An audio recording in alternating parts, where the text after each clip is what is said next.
Welcome to This Explainer. Look, we're going to dive straight into a pretty harsh reality today. Your technical expertise alone, it just isn't enough to advance your pre-sales career anymore. It's a tough pill to swallow, I know, but if you've ever felt like your hard work just kind of flies under the radar, you're going to want to pay close attention to what we're covering next. Picture this. You've got two technically identical pre-sales engineers up for the exact same promotion. They have the same portfolio, work with the same customers, but Engineer A is a total unknown. They have to rely on formal introductions at every single meeting. Engineer B, on the other hand, the customer actually requested them by name before the evaluation even started. Why? Simply because they read an article Engineer B wrote recently. So when leadership actually made the call on that promotion, their reasoning brilliantly illustrated the divide. It wasn't about a technical skills gap at all. It was entirely about presence. Engineer A wasn't less skilled, not by a long shot. They just hadn't built a brand. To fix this, we really need to completely reframe the idea of personal branding. Toss out any notions of superficial marketing or ego. That's not what we're doing here. Think of it instead as your trust infrastructure. It boils down to answering one simple question. When a highly specific technical problem pops up, does your name immediately come to mind for the customer, your manager, or maybe even a competitor? Let's get right into Section 1, Mastering Internal Visibility. This is all about building the foundation inside your own company. The truth is, decision makers usually have incredibly shallow visibility into their technical teams. So how do we fix that? First, you need an active presence in meetings. And I don't mean just answering questions, I mean adding forward-looking strategic context. Second, contribute to the internal knowledge base. Take last week's customer objections and turn them into tomorrow's battle cards. And third, volunteer technical summaries to senior leadership. I actually know of a mid-level engineer who recently landed a massive promotion simply by sending a bi-weekly summary of recurring customer architecture flaws directly to the VP. Doing this shifts you from just a technical resource to a technical strategist. Moving on to Section 2, Expanding External Visibility. Here is a LinkedIn strategy that actually works for technical roles.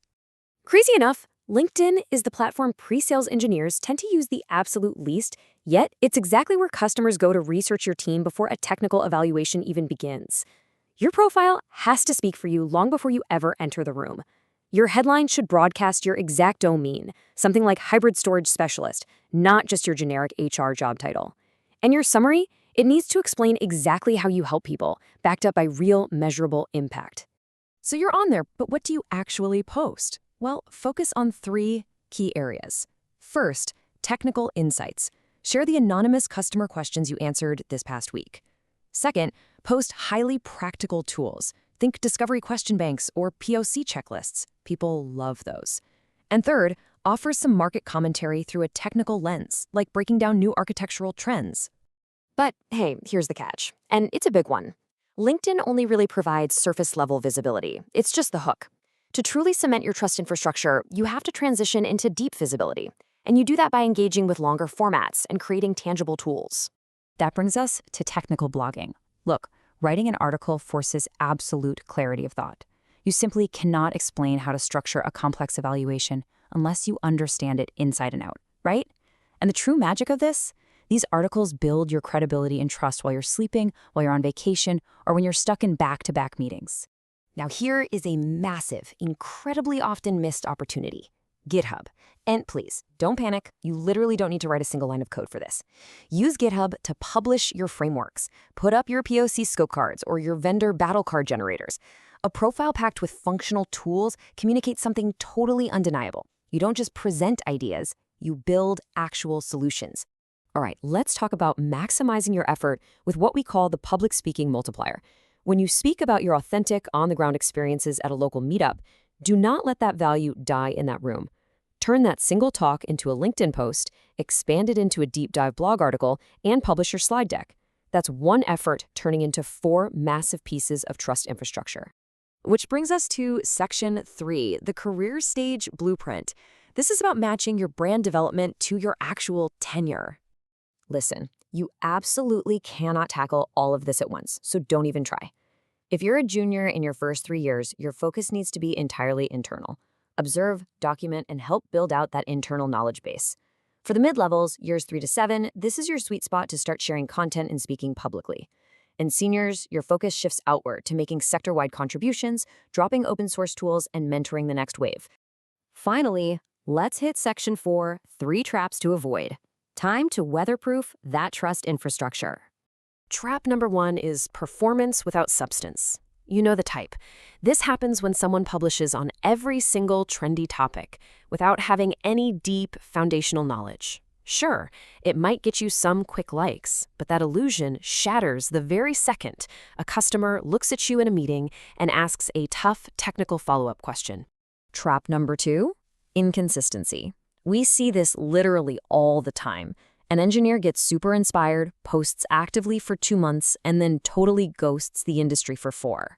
That just signals unreliability. It is so much better to maintain a slow, sustainable rhythm. Honestly, just 1 post a week is fine, than to burn yourself out. And the third trap is trying to be everywhere at once.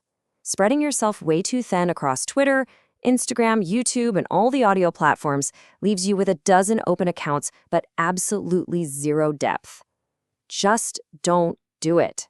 Pick exactly 2 platforms, like LinkedIn and a technical blog, and go incredibly deep on them. I know the term personal brand can sound pretty manufactured or superficial, especially to an engineer. So let's reframe it one last time. What you are actually doing here is leaving a trace. You're documenting learnings and building tools that will completely outlast any single job you ever hold. Start thinking of yourself as a trace accumulator. If you document just 1 learning per POC, record 1 distinct customer pattern, produce 1 usable tool a year, and take 2 speaking slots, those traces accumulate. They create this incredible gravity that effortlessly pulls employers, promotions, and customers directly towards you. So, as we wrap up this explainer, I want to leave you with one final thought to chew on. The absolute best pre-sales engineers out there do not just present. They learn, they build, and they leave a trace. Are you going to be just another voice on a Zoom call, or are you going to build a trust infrastructure? What trace will your expertise leave behind today?